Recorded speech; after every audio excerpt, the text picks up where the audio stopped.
Hey everyone, welcome back to the Kirkpatrick Podcast. It is your favorite host, Jim Kirkpatrick, and I am just here as the girl on the side. You're Vanna. What's her name from Vanna White. I was going to call her Vanna Williams. I was thinking about Vanessa Williams. Vanna White. I'm just your Vanna White over here. You've got Pat Sajak. What a great dynamic duo those two are. But we're also your great dynamic duo talking all about the Kirkpatrick Model, learning and performance and evaluation. And today we have a very special guest with us. We've got Jian Liu. We're going to be talking all about his experience with the Kirkpatrick Model, how he's used it to create change in his organization and create a culture of evaluation, and talk a little bit about his experience going for the gold, something that not lots of people have been able to do. And so you definitely join a great elite. So Jian, thank you so much for joining us today. How are you? I'm good. Thank you for having me here today. Of course. So really quick, I want to start off with a little bit more about you. So Jian Liu is a seasoned training specialist at a federal government agency within the Department of Homeland Security. He specializes in crafting impactful training programs for acquisition and contracting professionals. He's a background in bilingual education. Jian led initiatives benefiting multilingual learner communities at the New York State Education Department. He also managed significant projects, including assessments for public schools, like the specialized high school admissions test, while serving as an assessment manager at the New York City Department of Education. Additionally, Jian shares his expertise as an adjunct assistant professor of mathematics. Wow. At New York University School of Professional Studies. Can you come and do my daughter's math homework with her? Because I am the worst at it right now. He holds degrees in pure mathematics, teacher of mathematics, and a bilingual childhood education and educational leadership and administration master's.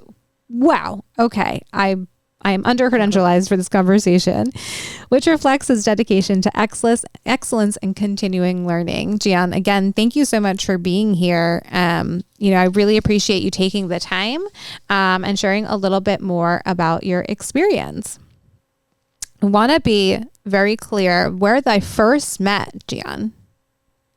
I first met Jian at the Kirkpatrick Summit, and there is an energy about you that is like literally unmatched. Some of my favorite photos, I was actually just looking at them last night, no joke, are of you and your excitement. Like you've got like our favorite pictures to repost on our social media from the summit is like all the ones of you, because you have just such an infectious smile. We can really sense your what Jim always, Jim says, right? Your spirit and like who you are. So I'm very thankful that you're here and very thankful that you are embarking some of that spirit on the podcast today.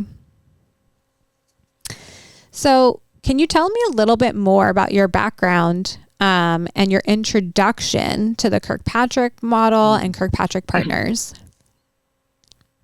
Yeah, so thank you, Vanessa and Jim, for having me here today. So hello, everyone. My name is Jian Liu. I'm originally from Beijing, China. Thank you, Vanessa, for the great introduction. So I started my career as a high school algebra teacher in the public school system in Brooklyn, New York City. And then later, I moved into roles focused on the assessment and education policy, where I worked at New York City Public Schools Office of Assessment, and then at the New York State Education Department as Associate in Bilingual Education.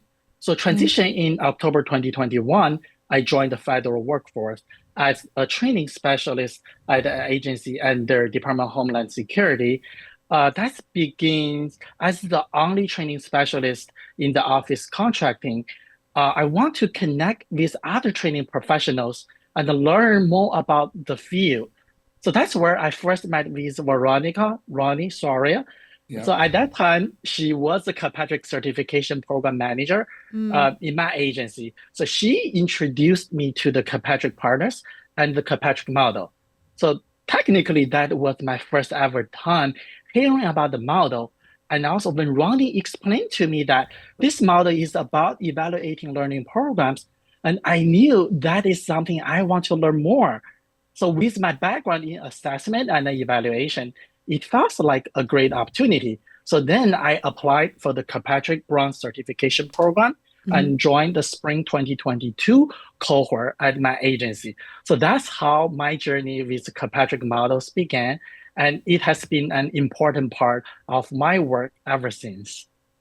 Amazing. So gotta thank our girl Ronnie, another great champion, just like you are for the Kirkpatrick model. She's certainly and the program. She's a gem in so many ways, not just in work, but just as a human. So thank you, Ronnie, for giving us Jian.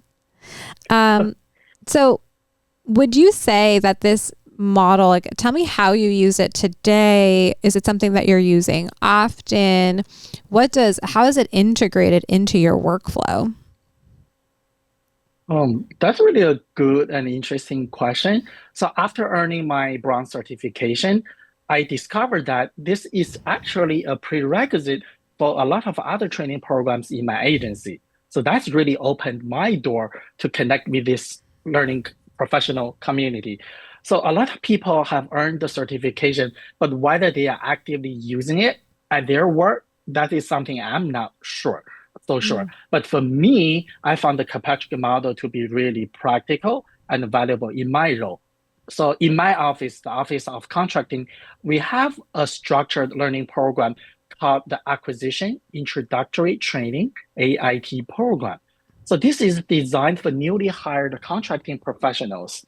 So the program had never been evaluated before, and also fiscal year 2022 was the first time we are conducting this training program online during the pandemic.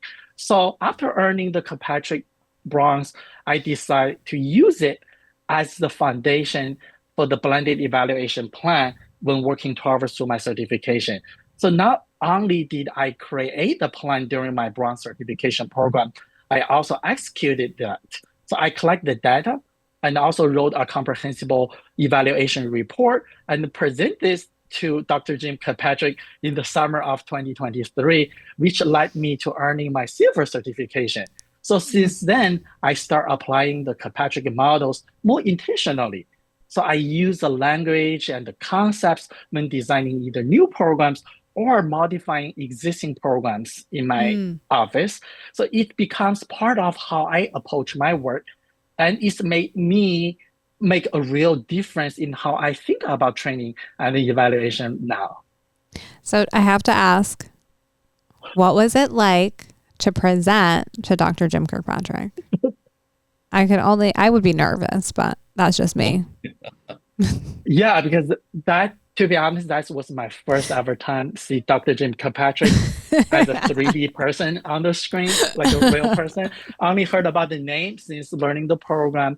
So, like you said, it was nervous, but I feel like I'm ready. I put all my dedications, the time, energy, and effort. I think I produced good quality. So he passed me on the spot. So I was Amazing. so lucky because Ronnie do remind me some people didn't pass on the first try. So you may come Oh, back again. So I feel like I'm so honored to pass on the first try with Dr. Jim Kirkpatrick. And You, also he gave you a lot of good feedbacks too. yeah. you have any recollection of why you think I passed you the first time on the spot, as you said? That's I don't recall much, but definitely I spend a lot of energy. I need to make sure I produce good qualities. But one thing I do want to continue to improve myself when I do my future presentation, that's the recommendation from you, not just like lecturing, it's more storytelling. Mm. Connect to the audience because they are adult learner, make it relevance to them. So hook them in. So let them follow your flow and engage in this presentation. So definitely that's something I keep in mind since then. I need to practice more. And Vanessa, I'll tell you the rest of the story because I Please. vividly remember it that Juan he had all his ducks in a row and he made a very logical presentation and connected, the Hmm. levels and demonstrated there was performance and had the right kind of charts and words and things.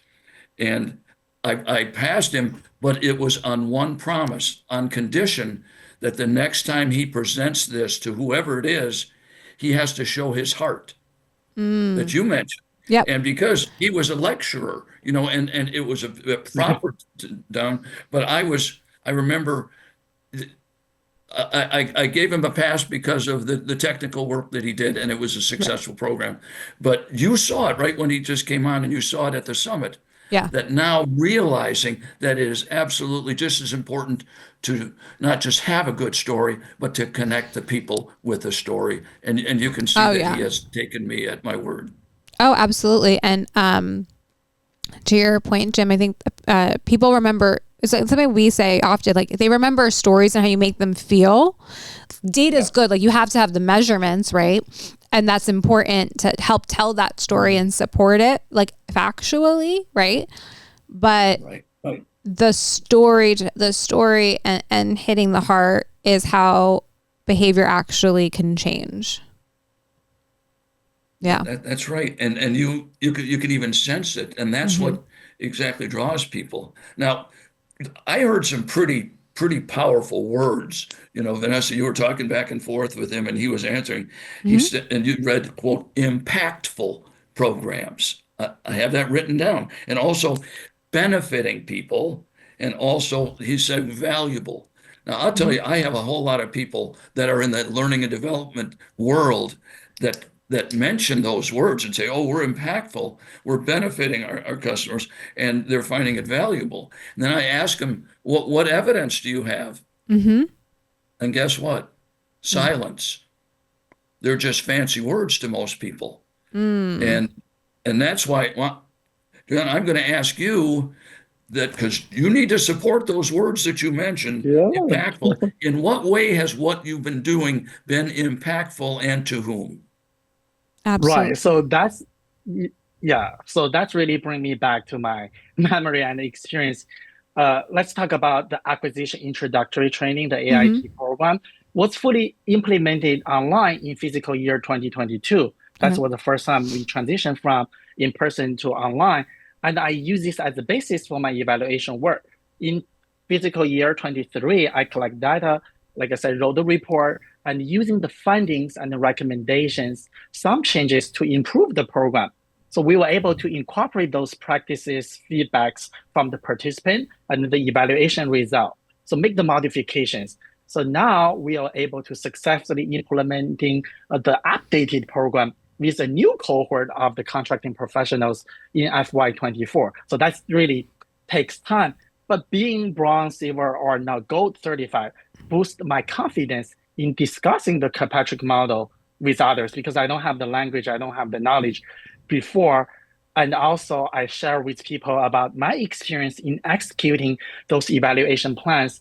This has been great to see how the model can drive meaningful improvement. But initially, I saw there was a lot of people should be gold certified because especially in my agency, I feel like it seems like so many people has been through the bronze certification, they earned the certification, but later I learned that there was less than 10 people who was gold certified at my agency. I feel so proud about myself when I learned about this statistic. But because of this, other people's in the learning professionals in my agency often now come to me, reached out to me for advice and the guidance when they're working on their evaluation plan, or even try to ask me how to execute their evaluation plan more effectively. I feel like this is really rewarding to be able to share what I have learned and support others in this way.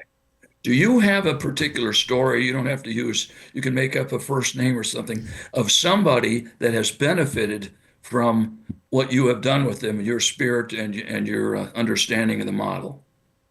Right. So immediate benefit is from the AIT program in my particular office. Yeah. But later, when other people learns that I earned the gold, Judy is also from the training professional. She wanted to do a presentation about the evaluation. So she reached out to me to check her accuracy and if her logic is follow the model. And especially we have the new graphic. Yeah, a lot of people still Google online, they still find the pyramid, like the traditional one, the old one. Yeah, so that's where I feel like people realize that I'm learned more and valued my expertise and also reached out to me for feedbacks. So that way, I feel like I'm also able to help others to make their programs, their trainings, or content accuracy more aligned to what's currently going on. That's great. I think amazing that you're utilizing that they're utilizing use that support, and that they have that ability to do that. Part of what I've noticed and I've seen and I've heard is, people will take the programs and they'll go back to work, and, they still need a little bit of support, still a little bit of coaching. Again, you don't go through the certification program. Like when you submit your work product, yes, if it passes the rubric, you get your certification, but doesn't mean that magically everything changes for you, right? Like that you're going to start implementing. You still have to practice. I'm sure, at first, there's some tweaks that had to be made and things like that. And you grew more in your expertise by going through silver and working on that, plan, and then, presenting in gold and like all of those things. Like it's not just a one and done training and you become an expert, right?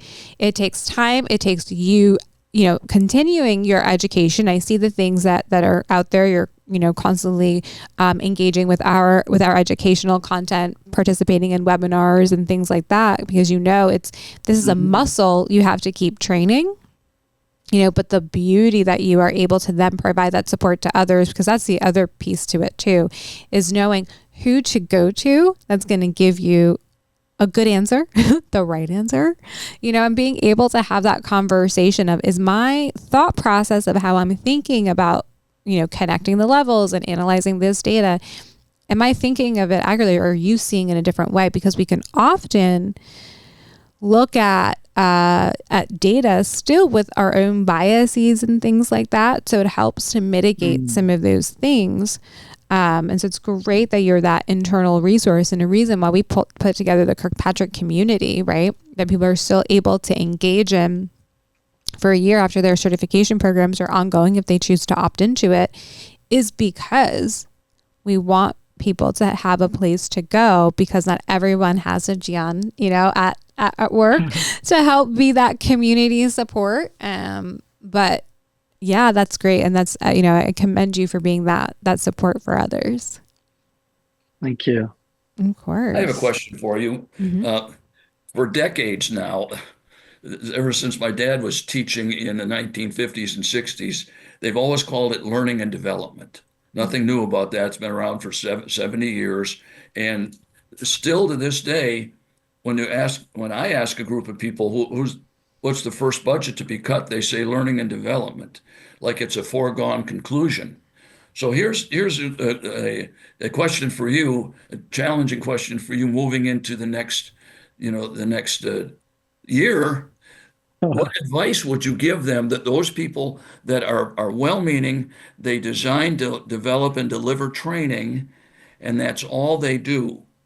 What advice would you have them to make themselves more valuable, or more impactful, more benefiting others, to expand their role beyond design, develop, and deliver training? What advice would you have for them that are probably listening?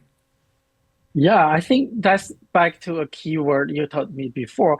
We should not only focus on design and the delivery, we need to make sure the follow-up, the performance really taking the place. Yeah, using our terminology is the learning transfer, not only for the people we are trained, even as training professionals, we need to ensure that the learning we deliver was able to impact the workforce. And on the other end, if you know your evaluation plan, have an end in mind. If you know what you are going to evaluate on, or if you have a clear characteristic or criterion to evaluate people's performance, that's also help us during the design process. So I really like the keyword, the performance you emphasized to me before, not only thinking about the design and the delivery, but the follow-ups, the support, the continued community that Vanessa just mentioned early, either technical or knowledge or even social emotional support, the safe environment for people to apply what they have learned after the learning session happened is also very, very important. That's all true and well said. Now, you work in the government. A lot of people we work with are government, and they might hold this up and say, "But my job description says that I am an instructional designer or I am a trainer. How can I actually become involved with things beyond those two specific jobs that I have?" Right. I think even we may have a specific title, as you said, as a training, as an instructional designer, but technically we are really managing a learning program. To be honest, that's Oh, the big shift for me, transition from K-12 classroom setting to instructional design to adult learning. Yeah, in fact, we don't have the title as a project manager, but we do manage our own learning programs. And I'm also not thinking about the learning as a one-time event. This is a series of the learning. Yeah, so that's also the big concept I took from the bronze certification. Not only focus on evaluation for one activity or one training session, it's for the whole program. If we as a designer can see the logic clearly, interconnection between each session, when we present this to upper senior leaders or management teams, so we will be able to get their buy-in because it's a logical, as you said, we may have a data support or research-based decision to evidence to support our decision. So in that way, if we can get the leadership buy-in, sometimes we also need to get our peers buy-in. I think what you said earlier, as a learning professionals, I also need to have self-compassion to focus on my personal professional growth. Yeah, it's not like I'm always teaching other people's, educating other people to help them to grow better as a person, as a profession, but I also need to learn. So that's why it is important to have the Kirkpatrick community to connect me with other learning professionals in this community. I always believe that I can always learn something new from other people. well, here's something that we can all learn from the late great Stephen Covey. One of his seven habits Habits. was to seek first to understand before you seek to be understood. And he and I have had conversations about that decades ago, 2 decades ago. We did some things together. But basically, what that means is introduce yourself to other people on the other side of the bridge, from the formal training side to the other side, and resist the temptation to start selling things like, oh, we got the greatest model here, we got the greatest leadership program, all this. And Covey and I would both say, seek first to understand by not interrupting and by listening and asking the second question and the third question and the fourth, and getting them to share, and you to be patient enough until they'll finally say, you've been a good listener. It seems to me that you understand what's going on in my world of work. Do you think you can help us? And that's when you know that the answer is, you know what, if we work together, I do think we can help. But so many people are over eager to be over helpful, and then they don't develop the trust because they're too busy talking rather than seeking to understand. So just a little tip there, no extra charge to anybody who's listening. Well, thank you both. You know, what I heard a lot was basically what we both are talking about is empathy. Having empathy for your colleagues, having empathy for your colleagues, those that are taking the training, and that's a huge need as you're designing and developing. I want to ask the question that I wanted to ask before we started recording, but I didn't, to save it for now. Jian, can you tell me if you will be at the Kirkpatrick Summit this year? And tell me more about your experience in 2024. The summit was really, really great. I think as the first Kirkpatrick Summit, I think everyone has been waiting for that. Like I said, I never heard about Kirkpatrick before, working in K-12 education, as a pedagogy, as a classroom teacher, working in leadership roles. Even as an adjunct assistant professor in college, never heard about it. So when I joined the federal workforce, I thought, Are we the only people using Kirkpatrick? Is this reliable? Is this something Oh, trustworthy? But while I was at the Kirkpatrick Summit, I met people from credit union in financial industry. I met people from military. I met people from the health professional in the hospital setting. They are using this model to evaluate. We even met our colleagues, partners from other parts of the world, from Brazil, from Germany, from India. And I also check on the website. I think in China, as a Chinese American myself, I think in Hmm. China, they are also teaching Kirkpatrick Yes. using Chinese language to teach that. I feel like, okay, so this is something opened my eyes. So I'm not alone. This is not the only thing, let's say, for federal government. Technically, this can be applied more broader in different contexts, in different situations. So that's Hmm. really opened my eyes. So, and also the connections that you said, the energy, the people we connect, also a great experience, especially after we spend a lot of time on Zoom for the past few years. So it feels so good to see real people in person and talk to them. Yeah. People have body parts from their torso down. We're not just seeing everybody in a Zoom box outside of the Brady Bunch box is what I love to call it. So tell me why you wanted, just a little bit clearer, why you wanted to go for the gold. Not everybody does that. Yeah, I feel like after earning my bronze certification in 2022, Yep. so my silver in 2023, it's like a year apart. I feel like going for the gold is just a natural next step. Mm. So So I you're, didn't really think too much, but I need to figure out what's the process in order for me to qualify. So that's why I contact the colleagues on your team to figure out what's the next step. So it's really, I think the goal is the highest level in this program. I really want to challenge myself to reach the milestone. But in addition to that, I always seeing myself as someone who strive to do the best in whatever I'm taking on, but also not just about the professional achievement. For me, this is also about sharing what I have learned right. and collaborating with others. Yeah, it's not just like I'm a good using the Kirkpatrick models, but this is really require me to share what I have learned and collaborating with others. So I have seen how impactful this can be. So when we work together and help others to grow professionally, so that's also helped me to earn the gold certification. And also, as I said earlier, open more opportunities and more visibilities for me in the community. So I really, really enjoy that. And also I like to help other people and to share, to learn. Amazing. So your presentation, let's talk about it. It was called From Blueprint to Brilliance.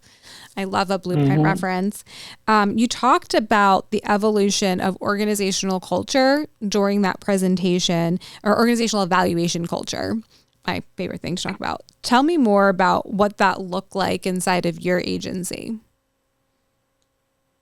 Yeah, I like to go back to the background. So that's why in my presentation from Blueprint to Brilliance, I touch on several topics, but one focus was on how our evaluation culture has grown over the time. So I worked with Ronnie. I studied a little bit of history. So back in 2011, Mm-hmm. the OPM Training Evaluation Field Guide helped the federal agencies measure how well training programs were working. So this idea was to use data to make good decisions and improve programs to support agency goals. But then later in 2016, the Department of Homeland Security issued a learning evaluation guide that's emphasized on using evaluation results to actually improve or justifying the program. So it made the evaluation more about action and less about just collecting the data. And now, as part of our USCIS fiscal year 2023 to 2026 strategic plan, so evaluation has become a bigger focus. So we are building better process to assess how effective our programs are and using the data to guide decision and improve results. So this is just one part of my presentation, but I think it is a key area because it showcases how the agency has shifted of using just evaluation as a tool for continuous improvement and and ensuring the program really make an impact. I love that you shared that you went back, that you're big on history and studying the history, because there's so much to learn from that and to really share. I think that that's such a beautiful case study too, right? Like, we were here, which I think a lot of people can relate to, because they may feel maybe in 2011, what your 2011 might have looked like. So to see that things can evolve and change, but we're talking about 2011, 2016, but we're in 2024. That's a lot of years. But seeing that things take time, right? And it's not going to be an overnight. So that's very encouraging. So I thank you for sharing that with others. Jim, you're going to say something.